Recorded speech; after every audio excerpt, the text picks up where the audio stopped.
పరిమళము నీదేనా నాలో పరవశము నిజమేనా బొండు మల్లి పువ్వు కన్నా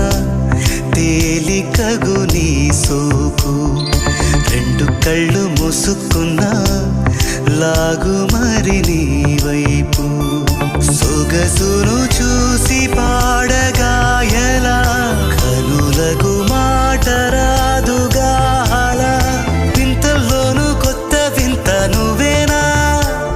ఆ అందం అంటే అచ్చంగాను నువ్వే ఏ చిలిపి కళ్ళలోన కలవో ఏ చిగురు గుండెలో నలయవో ఏ చిలి